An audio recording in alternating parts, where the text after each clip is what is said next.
Hey, Katie Berg, Mark, yeah, Sophia, Liz the Wiz, Lene, hi Lene. Welcome, welcome, welcome.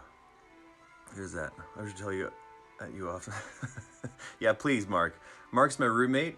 He can hear me speaking, and he's going to correct some of my pronunciations of names.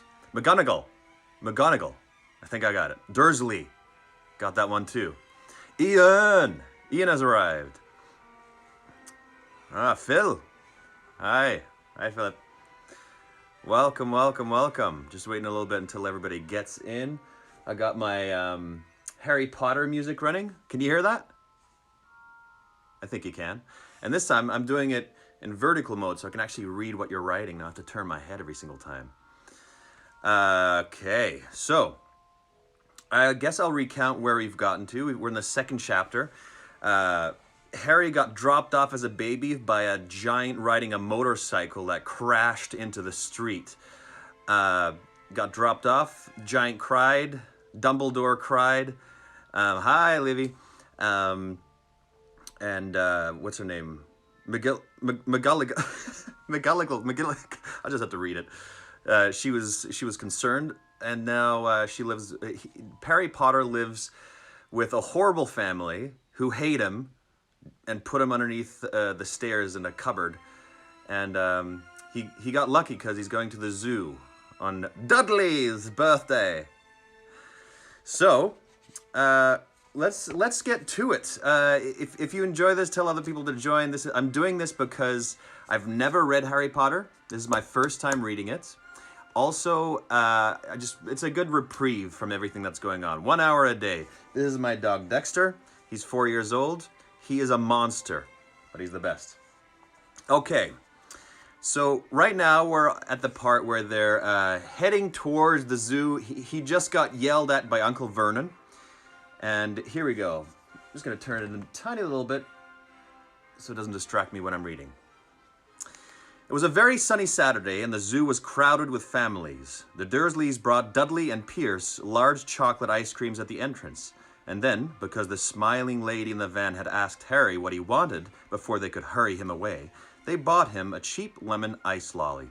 It wasn't bad either, Harry thought, licking it as they watched a gorilla scratching its head and looking remarkably like Dudley, except that it wasn't blonde. Harry had the best morning he'd had in a long time.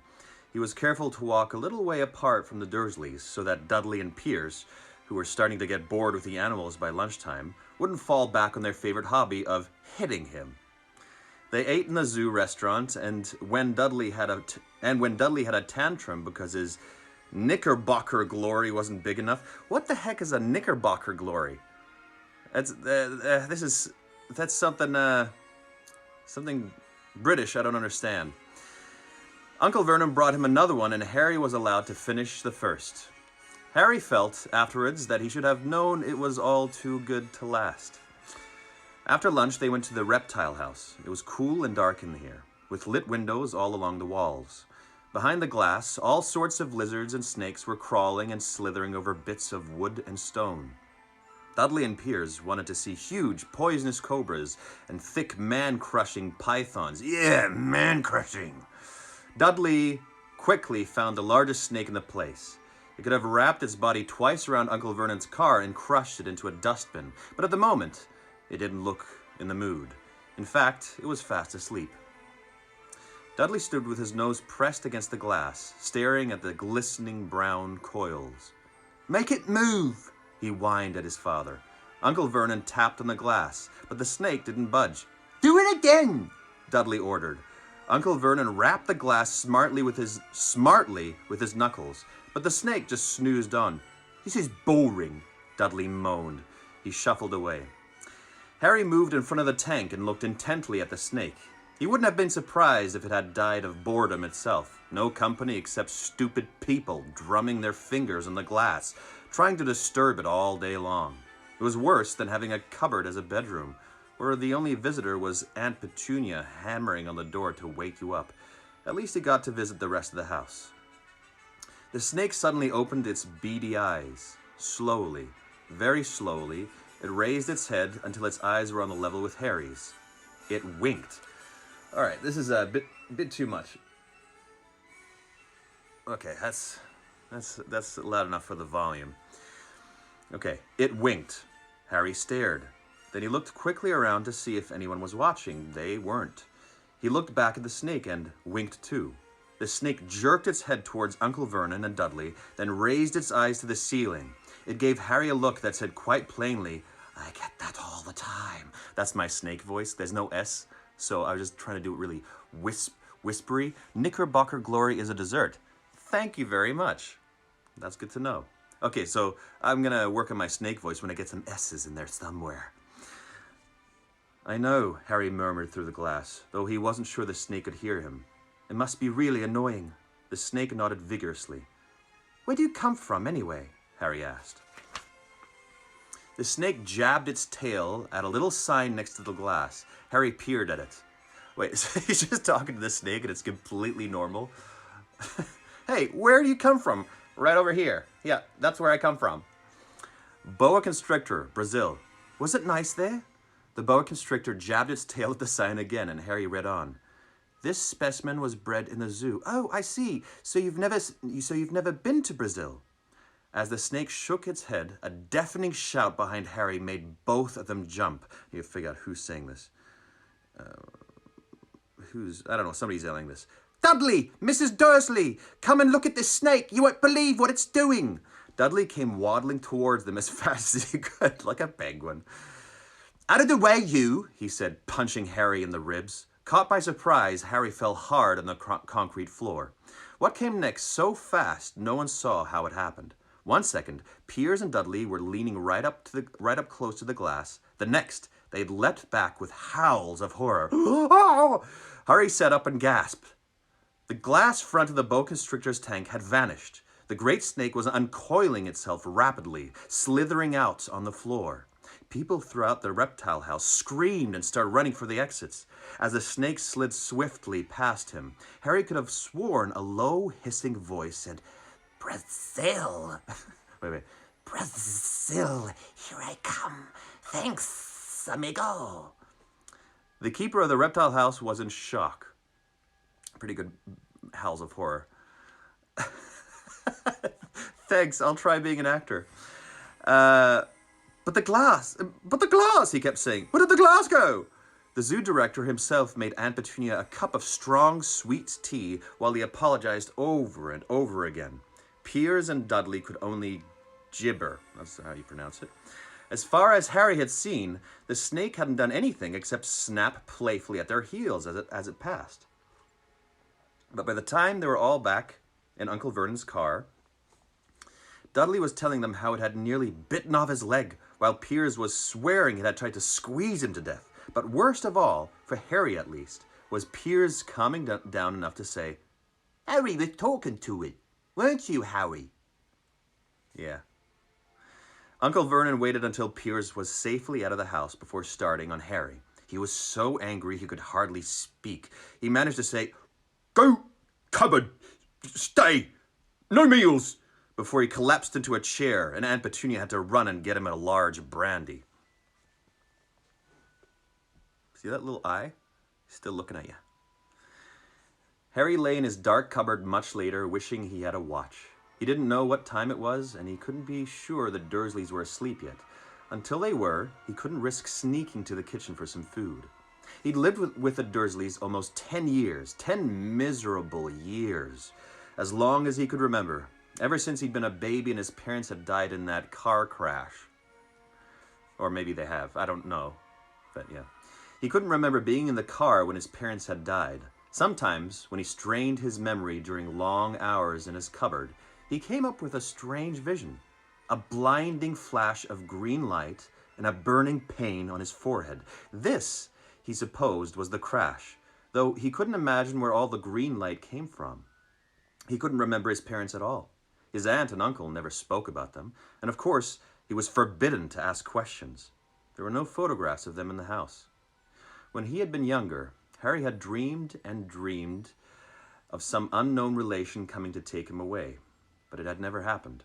The Dursleys were his only family, yet sometimes he thought, or maybe hoped, that strangers in the street seemed to know him. Very strange strangers they were, too. A tiny man in a violet top hat had bowed to him once while out shopping with Aunt Petunia and Dudley. After asking Harry furiously if he knew the man, Aunt Petunia had rushed them out of the shop without buying anything. A wild-looking old woman, dressed all in green, had waved merrily at him once on the bus. A bald man in a very long purple coat had actually shaken his hand in the street the other day and then walked away without a word. The weirdest thing about all these people was the way they seemed to vanish the second Harry tried to get a closer look. At school, Harry had no one. Everybody knew that Dudley's gang hated that odd Harry Potter in his baggy old clothes and broken glasses, and nobody liked to disagree with Dudley's gang. Who asked about the author? Anyway, that's the end of chapter 2. Chapter 3 is the letters from no one. Okay, so we've established Harry's crap life. It's a real crap life. Everybody hates him. He gets beat up constantly. He doesn't get food. He gets locked in a cupboard. He gets yelled at. You know, I'm surprised Harry turns out the way he does. I mean, I don't know exactly a lot, but he seems to be the sweetest boy alive. Just the sweetest. All right, chapter 3. The letters from no one. The escape of the Brazilian Boa Constrictor earned Harry his longest ever punishment. By the time he was allowed out of his cupboard again, the summer holidays had started, and Dudley had already broken his new Cine camera, crashed his remote control airplane, and first time on his racing bike, knocked down old Mrs. Figg as she crossed Privet Drive on her crutches. Oh man, this kid is out of control. Harry was glad school was over, but there was no escaping Dudley's gang, who visited the house every single day. Piers, Dennis, Malcolm, and Gordon were all big and stupid, but as Dudley was the biggest and stupidest of all, he was the leader. The rest of them were all quite happy to join in Dudley's favorite sport, Harry hunting. Ooh. This was why Harry spent as much time as possible out of the house, wandering around and thinking about the end of the holidays, where he could see a tiny ray of hope. When September came, he would be going off to secondary school, and for the first time in his life, he wouldn't be with Dudley. Dudley had a place at Uncle Vernon's old school, Smeltings. Piers Polkiss was going there too. Harry, on the other hand, was going to Stonewall High, the local comprehensive. Dudley thought this was very funny. They stuff people's heads down the toilet first day at Stonewall, he told Harry. Want to come upstairs and practice? No thanks, said Harry. The poor toilet's never had anything as horrible as your head down it. It might be sick. Then he ran before Dudley could work out what he'd said. Ooh, Harry's a clever one. Digs in layers. You have to really sift through to get to it. One day in July, Aunt Petunia took Dudley to London to buy his Smeltings uniform. Smelting, that's such a great name. Leaving Harry at Mrs. Figg's. Mrs. Figg wasn't as bad as usual. It turned out she'd broken her leg tripping over one of her cats, and she didn't seem quite as fond of them as before. She let Harry watch television and gave him a bit of chocolate cake that tasted as though she'd had it for several years. That evening, Dudley paraded around the living room for the family in his brand new uniform. Smeltings boys wore maroon tailcoats, orange knickerbockers. Hang on a sec. Knickerbocker can't be a dessert then. If he's wearing it, unless he's wearing some kind of dessert on his uniform, just like cakes on his shoulders or something. Anyway, but he's wearing, Mark's yelling through the door. Huh? Knickerbockers, whatever, is the dessert. Knickerbockers themselves are underwear. Oh, they're underwear. Thank you, Mark. Thank you very much. Okay, Smeltings boys wore maroon tailcoats, orange knickerbockers. It's weird that they're prescribed certain underwear. And flat straw hats called boaters. They also carried knobbly sticks used for hitting each other while the teachers weren't looking. Oh, that's a fun pastime. This was supposed to be good training for later life. As he looked at Dudley in his new knickerbockers, so they're looking at him while he's in his underwear? Short pants. Short pants, not underwear. Thank you, Mark. Uncle Vernon said gruffly that it was the proudest moment of his life. Aunt Petunia burst into tears and said she couldn't believe it was her ickle Dudleykins. He looked so handsome and grown up. Harry didn't trust himself to speak. He thought 2 of his ribs might already have cracked from trying not to laugh. There was a horrible smell in the kitchen.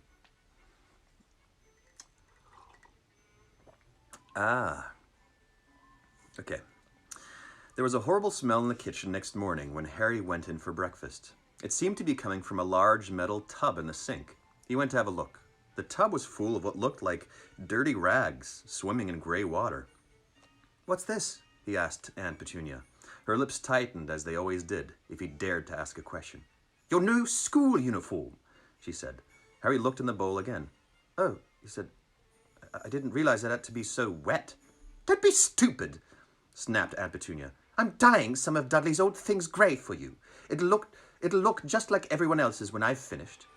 Harry seriously doubted this, but thought it best not to argue. He sat down at the table and tried not to think about how he was going to look on his first day at Stonewall High, like he was wearing bits of old elephant skin, probably. Dudley and Uncle Vernon came in, both with wrinkled noses because of the smell from Harry's new uniform. Uncle Vernon opened his newspaper as usual, and Dudley banged his smelting stick, which he carried everywhere, on the table. They heard the click of the letterbox and flop of letters on the doormat. "Get the post, Dudley," said Uncle Vernon from behind his paper. "Make Harry get it." "Get the post, Harry." Make Dudley get it." Oh, these are going to be hard. "Poke him with your smelting stick, Dudley." Harry dodged the smelting stick and went to get the post. 3 things lay on the doormat. A postcard from Uncle Vernon's sister Marge, who was holidaying on the Isle of Wight, a brown envelope that looked like a bill, and a letter for Harry? What? How could it be? Harry picked it up and stared at it, his heart twanging like a giant elastic band. No one, ever, in his whole life, had written to him. Who would? He had no friends, no other relatives. He didn't belong to the library, so he never even got rude notes asking for books back. Yet here it was, a letter addressed so plainly there could be no mistake. Mr. H. Potter, The Cupboard Under the Stairs, 4 Privet Drive, Little Winging, Surrey. Ah, the Vancouver boy. That was a lame joke. I'm going to continue. The envelope... Okay, there's a poor connection for a second there. Turning the envelope over, his hand trembling, Harry saw a purple wax seal bearing a coat of arms, a lion, an eagle, a badger, and a snake surrounding a large letter H. "Hurry up, boy!" shouted Uncle Vernon from the kitchen. "What are you doing? Checking for letter bombs." What are you doing? Checking for letter bombs?" He chuckled at his own joke. Huh? Is it paused? Oh, now, hold on. Pause. Oh, weird. Okay, I'm going to continue on unless people say it's paused. Let me know if there's some kind of poor connection thing going on. Can everybody see me? Like, help us, Mark, help us. Can everybody see me? I don't think so.